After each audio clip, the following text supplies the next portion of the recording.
Langston stared at the empty curb like it had personally betrayed him. "You're kidding me," he muttered, tugging at the sleeves of his Italian blazer as the black town car he'd scheduled disappeared into traffic a full 5 minutes early. Rain tapped steadily on the pavement, and even his custom leather shoes couldn't stop the water from seeping in. "Need a ride?" a voice called out behind him. He turned, half expecting a paparazzi stunt given how his week had been going. Instead, he found himself staring at a girl on a scooter, helmet perched crookedly on her head, her jeans soaked from ankle to knee. She looked like she'd just come from a hardware store and a coffee shop at the same time. And she was laughing at him. "I'm serious," she said, motioning to the back of her old, squeaky scooter. "You look like you're about to declare war on the sidewalk." Pierce blinked. "You want me to ride that? Unless you have a better idea, Prince Armani." He didn't have time to argue. He was already late for the meeting that could cost him a 7-figure investment. And as ridiculous as it sounded, her scooter was the only thing moving. So he climbed on. "Hold on," she said over her shoulder. "I'd rather not die today." "Then don't lean." The scooter jolted forward, jerking him closer to her back. Her jacket smelled like rain and vanilla, and her hair whipped against his chin every time they turned. She weaved through traffic like she was born doing it, and somehow it felt safer than all the bulletproof cars Pierce had ever been driven in. When they skidded to a stop near the towering glass building, Pierce didn't move. His hands were still resting on her hips, and for a second he forgot why he was even in a rush. "You alive?" she asked, glancing back at him with raised brows. He cleared his throat. "Barely." She laughed again. "Then my job here is done." Pierce stepped off, rain still dripping from his cuffs. "Wait, what's your name?" "Vienna. Vienna Keller." "Pierce," he said automatically, though he didn't add his last name. "Not yet." "Nice to meet you, Pierce." She gave him a mock salute. "Try not to miss your next ride." Before he could say anything more, she was speeding off, her tail light flickering with every bump in the road. He didn't know why he stood there watching her go. Maybe because for the first time in months, someone had looked at him like a person, not a price tag. Maybe because she hadn't recognized him. Maybe because the girl offering a scooter seat just might have stolen something he didn't realize was missing. The meeting ended up being useless. The numbers were solid, but the investors were all talk. Pierce didn't care. He couldn't get her out of his head. Vienna Keller. He said her name out loud in the back of another car later that day, watching the rain trail down the tinted window. She looked like she didn't belong in his world. And yet she'd been the only real thing in it that morning. So the next day he did something he never did. He went looking. He remembered the direction she'd taken off on the scooter. Midtown, near the Flower District. He drove himself this time, parked, and walked block after block until he found her. She was outside a local animal shelter, holding a cardboard box with 2 squirming puppies inside. Pierce stepped closer. "You again." Vienna looked up, startled. "You?" She blinked, then grinned. "Did you just track me down?" "Maybe. You know that's borderline stalker behavior, right?" "I brought coffee," he said, holding out 2 cups from the cafe down the street. She took one. "You're lucky I'm a caffeine addict." "I figured." She tilted her head. "So, what's the real story?" "What do you mean?" "No offense, but nobody wears a watch like that unless they've got money." "A lot of it." Pierce hesitated. "I own a few companies." Vienna gave him a dry look. "You own a few companies, but accepted a ride on my scooter?" "I missed my car." "Sure you did." He smirked. "I didn't lie." She laughed again, and he realized how much he liked that sound. "What do you want?" "Pierce, who owns companies." "I want to take you to dinner." Her brows shot up. "You're serious?" "Dead serious." Vienna looked him up and down. "I don't own fancy dresses. Or heels that don't hurt. I'll buy you a dress." "Are you always this intense?" "Only when I meet a woman who makes me forget I'm supposed to be at a board meeting." Her lips twitched. "Fine. But I'm picking the place." "Deal." She chose a tiny, hole-in-the-wall Italian place in Brooklyn. No valet. No wine list with names you couldn't pronounce. Just mismatched silverware and the best gnocchi Pierce had ever tasted. He didn't talk about business. She didn't ask. Instead, they talked about music and dogs and how she wanted to open a no-kill shelter someday. You like helping people, he said, watching her hands move as she spoke. Vienna shrugged. People forget to care sometimes. I don't want to be one of them. Pierce leaned in. You're not. She flushed. You're not what I expected. I get that a lot. No, I mean, you're not cold. Or arrogant. You're actually human. She smiled. Yeah. That. Later that night, he walked her back to her scooter. The city was quiet, the streetlights casting soft gold across the pavement. Thanks for dinner, she said. Thanks for not crashing us yesterday. He stepped closer. So did she. And then, without thinking, he kissed her. It wasn't planned. It wasn't suave. It was messy and a little fast and completely perfect. When they pulled apart, she blinked. You kiss like you drive. No hesitation. Pierce grinned. You make it hard to think straight. Vienna bit her lip, her voice softer now. You're gonna be trouble, aren't you? Only the good kind. She shook her head, still smiling. We'll see. But her eyes said everything. She wasn't just letting him in. She was already halfway there. Vienna didn't expect to see him again the next morning. She was elbow deep in a bag of dog kibble, trying to coax a rescue husky into eating, when she caught a glimpse of him through the scratched glass door of the shelter. Dressed down in jeans and a navy sweater, he looked inconveniently good, like he'd walked out of a lifestyle magazine by accident. Is this a coincidence? She said as he stepped inside. Or are you stalking me again, but this time in knitwear?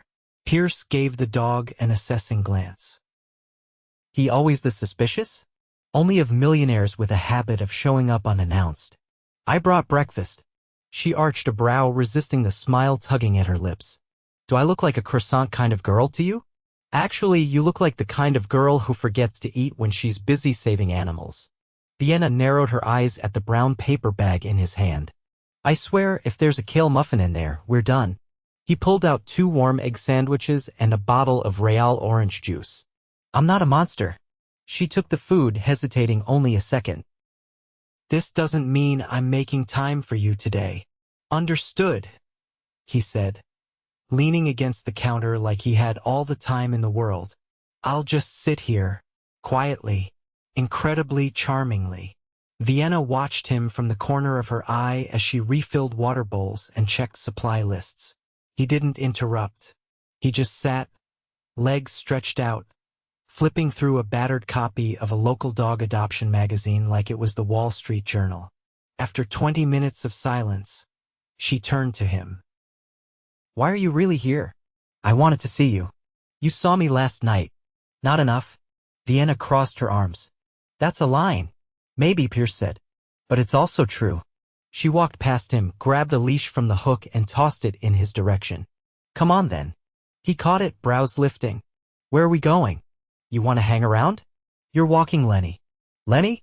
The husky barked once, loudly, from the kennel. He pulls, she warned. Pierce looked at the leash, then at the dog. I can handle that. As it turned out, he could. Barely. Lenny dragged him 3 blocks before calming down. When they returned, Pierce's hair was windblown, his sweater covered in fur, and his grin. Satisfied, Vienna glanced at his shoes, no longer pristine. You're not bad. I've negotiated with oil barons. I can reason with a dog. She laughed once, short and surprised. You keep showing up like this. I'm gonna forget you're one of those suit and tie types. I've got layers. She paused. You've got secrets, too. Pierce didn't answer. Not right away. I'm not used to people asking about them. Vienna didn't press. She just handed him a lint roller and moved on. Later that week, he asked her to dinner again. I'm working late, she said, without looking up from the shelter's intake forms. I can wait. I'll be here till 10. I'll bring something after. Vienna gave him a look. You're persistent. I'm curious about why a girl who could be doing anything chooses to scrape together donations and rescue dogs nobody else wants. She tapped her pen against the edge of the desk. Because someone has to. That night, he brought takeout from an Indian place she'd mentioned once in passing. They sat cross-legged on the floor of the back room, surrounded by sleepy dogs in crates, eating chicken tikka masala from paper containers. I had a plan, you know, she said between bites. Let me guess. Veterinary school. Big house. White picket fence. Nope. I was gonna be a photojournalist. Travel the world. Tell stories that matter. What changed? She looked down. My mom got sick. I came home to help. Never left. Pierce didn't say anything for a long moment. You still tell stories, he said finally. Just different ones. Vienna looked over at him, surprised by the softness in his voice. What about you? She asked. Were you always trying to buy half the city? No. At first, I just didn't want to owe anyone anything. And now I don't want to be the man who forgets what matters. The words hung in the air between them. It was the first time she saw something in him that wasn't polished or composed. It was raw, quiet, real. 3 days later, he invited her uptown. Why? She asked as she climbed into the back of his town car. You finally going to show me the secret lair? I want your opinion on something. What kind of something? You'll see. The building they pulled up to had no sign. Just sleek black doors and a doorman who opened them like he knew exactly who Pierce was. Inside, everything was glass and golden light. A penthouse with 20-foot windows, a rooftop terrace, and a view of the city that looked like it had been painted just for them. This is your place? She asked, voice low. I bought it last year. I haven't moved in yet. Vienna turned slowly, taking in the space. Why show me this? Because I'm turning it into something else. She glanced at him. I want to open a foundation for animal rescue, underfunded shelters. Start here, expand outward. I've been looking for someone to run it. Vienna blinked. You're serious? I've never been more. She folded her arms. Why me? Because you know what you're doing. Because you care. Because you don't flinch when I show you something real. She studied him. You could hire anyone. I don't want anyone. Her pulse skipped. This is a lot. You don't have to decide now. Vienna stepped toward the window, staring out at the skyline. What if I say yes? Then I'll have to convince you to stay. She looked back at him. And what if I say no? Pierce closed the distance between them. Then I'll keep showing up. Until you say otherwise. Vienna didn't answer. Not with words. She just reached for his hand. And this time he didn't hold back. Vienna stared at the documents spread across the marble kitchen island, her fingers trailing uncertainly over the embossed letterhead bearing the Langston name. Numbers, proposed budgets, and phased launch plans blurred together. But what struck her most wasn't the scale of it, it was the undeniable truth that Pierce wasn't playing a part. This is real, she said, her voice barely above a whisper. Pierce leaned against the opposite side of the counter, sleeves rolled to his elbows, watching her. I never do anything halfway. Her eyes flicked up. This isn't halfway. This is a full-on leap. I figured you were the kind of woman who doesn't mind heights. Vienna gave a half laugh, quiet and unsure. You want me to run this foundation? That's not a small thing. I don't hand over control easily, he said. But I trust you. She looked down again, the weight of it settling. I'd want full autonomy. No red tape. No corporate fluff. You'd have it. And I'd hire my own team. People I know. People who've worked in the trenches. Done. She hesitated, then pushed the papers aside and looked at him. Why now? Pierce crossed to her side of the island. Because I've built things that made money, but not one that made me feel like I was contributing to something bigger than myself. Not until this. Vienna searched his face and for the first time saw the cracks in the armor. Not weakness, but truth. This matters to you, she said. It does. She nodded slowly. Then I'm in. But I want to see the old shelters. The underfunded ones. The ones this foundation would actually help. I won't greenlight anything from a glass tower. Pierce reached into his pocket and pulled out car keys. We leave in 15 minutes. The next 2 days were a blur of dirt roads, weather-worn buildings, and tired eyes behind volunteer desks. Vienna guided him through each one, explaining what needed fixing, who was doing the work without recognition, and how quickly everything fell apart without consistent help. At a shelter in Yonkers, Pierce knelt beside a limping Labrador and asked the staff for its name. Harvey, the woman answered. He was left behind after a fire. Pierce rubbed the dog's head gently. We'll fund the surgery. No conditions. As they walked back to the car, Vienna studied him. You know, most people in your position would have asked for a press release. I'm not most people. No, she said. You're not. That night, they stopped at a roadside diner, both too exhausted to care about the cracked vinyl booths or flickering neon sign. Over greasy fries and lukewarm coffee, Vienna leaned back and exhaled. You're not what I expected when you climbed onto my scooter. Pierce stirred his coffee. And you're not what I expected when you offered the ride. She tilted her head. What did you think I'd be? Temporary. Vienna blinked. Wow. Brutal honesty. I meant the moment. Not you. Just I didn't think anything real could come out of something that messy. She met his gaze. But now I can't imagine not knowing you. They didn't kiss. Not this time. The moment was too quiet, too full of something neither of them wanted to disturb. The following week, Vienna moved into a temporary office space Pierce secured downtown. It wasn't the glass palace he occupied, it was a converted brownstone with exposed brick and the faint smell of old books. She brought in crates of files, framed photos of rescue dogs, and a whiteboard already covered in scribbled goals. Pierce dropped by late one afternoon, holding 2 iced teas.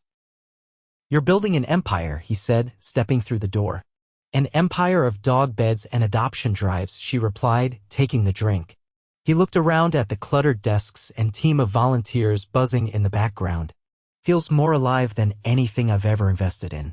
Vienna gestured toward the back. Come see this. She led him to the rear room where a wall-sized map of the state was pinned with color-coded markers. We're starting with 10 shelters. Prioritized by need. Once they're stabilized, we go national. Pierce's eyes lingered on the pins. You've already mapped out expansion?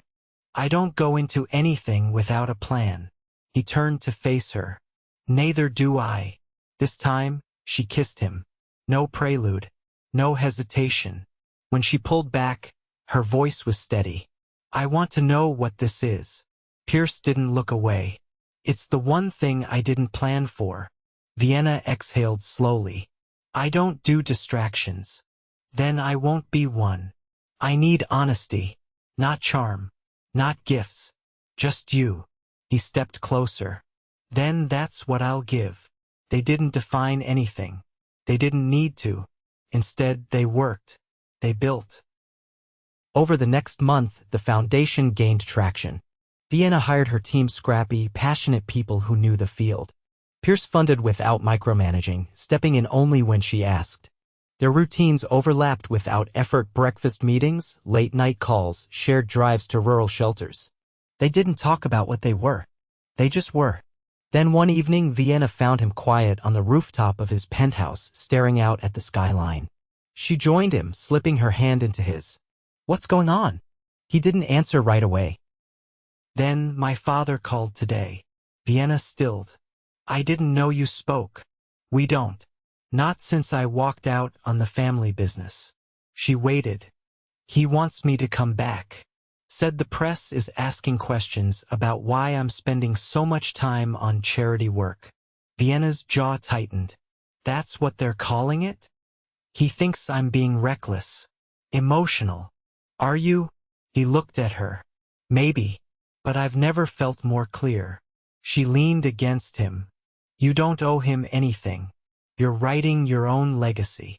Pierce turned toward her. What if I want that legacy to include you? Vienna didn't flinch. Then keep showing up. I will. And she believed him, because he already had.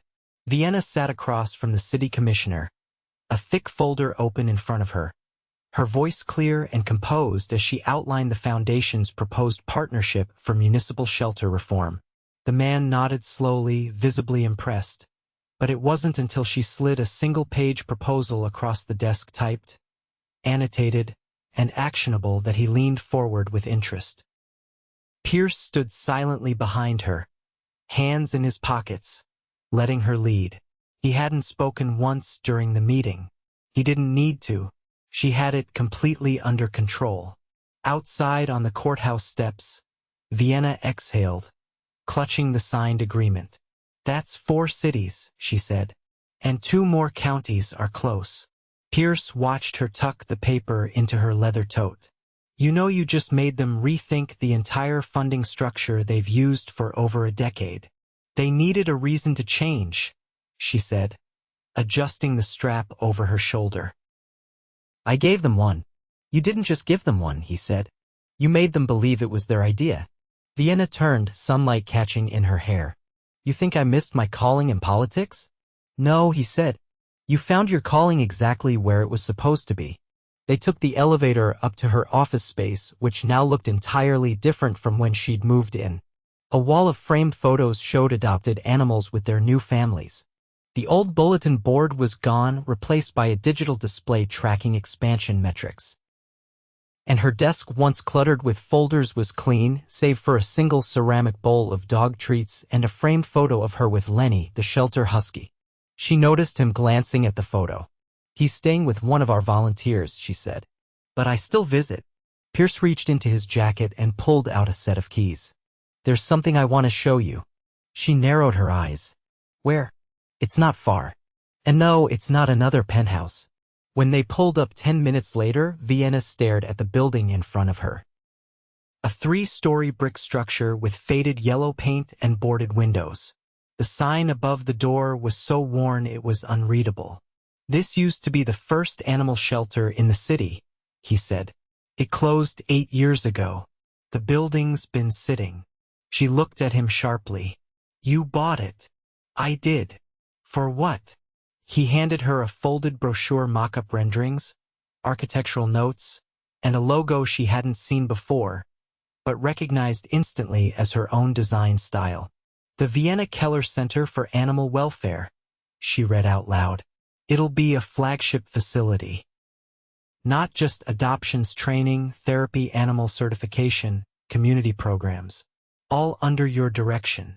She turned to him slowly, completely still. You named it after me. Pierce's voice was quiet. Because none of this exists without you. She looked away, her throat tight. I don't need a building with my name on it. I know, he said. But I needed you to know how permanent this is. How permanent you are. Vienna stared at the building again. The future coming into focus in a way she hadn't expected. I don't know what to say. Then don't say anything yet, he said. Just come inside. The space was still raw, dusty floors, exposed beams, remnants of the old shelter visible in the cracked tile and faded murals. But it had promise, and heart, and history. At the center of the main room, a table had been set up. A single linen cloth, 2 place settings, and a tall silver candelabra stood waiting. Vienna blinked. Is this dinner? I figured you might be hungry after rewriting city ordinances all day. She laughed despite herself. And you just happen to have a private chef set up in a building under renovation? Technically, he's in the back kitchen. It still has electricity. He pulled out her chair, and she sat, still stunned. Over pasta and roasted vegetables, they talked about future shelter sites, grant proposals, and eventually nothing at all. The kind of nothing that only happens when there's comfort in silence. Halfway through dessert, Pierce leaned forward. Do you remember what you said to me the first day we met? Vienna squinted. Something about you declaring war on the sidewalk? He nodded. right? And do you remember what you called me? Prince Armani. I hated that nickname. She grinned. You didn't correct me. I was too busy trying to figure out how to ask you out without sounding ridiculous. Vienna tilted her head. And now? He stood, walked around the table, and pulled a small velvet box from his coat pocket. Vienna's breath caught. Pierce knelt. I missed my ride that day, but I think I was supposed to. Because if I hadn't, I never would have met the woman who made me look beyond everything I thought I wanted. The building hummed with the sound of distant construction generators, but it felt like the world had gone still. You didn't just steal my heart, he said. You rebuilt it. He opened the box. Inside sat a ring with a delicate oval sapphire surrounded by small diamonds, elegant, understated, unmistakably her. Marry me. Vienna didn't speak for several seconds.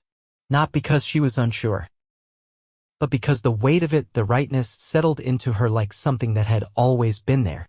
She nodded. Yes. He stood, slipped the ring onto her finger, and kissed her. They didn't hear the chef clapping from the kitchen doorway or the soft patter of a dog's paws from outside. Later that week, they held a press conference inside the soon-to-be-renovated shelter. Reporters packed into the space, cameras flashing as Vienna stood beside Pierce, answering questions about the foundation's next steps. One journalist raised her hand. Is it true the two of you are engaged? Vienna glanced at Pierce, then held up her hand, flashing the ring. It's true, she said, but we were building something long before he proposed. And when the applause quieted and the crowd thinned, Pierce pulled her aside, away from the noise. You know, he said, brushing a loose strand of hair from her cheek, I used to think missing that ride would cost me everything. Vienna wrapped her arms around his waist. Turns out, it gave you everything instead. He smiled, eyes never leaving hers. No. It gave me you. And this time, when he kissed her, it wasn't impulsive or uncertain. It was a promise of something lasting, of everything they'd built together. The rain had stopped just in time for the wedding.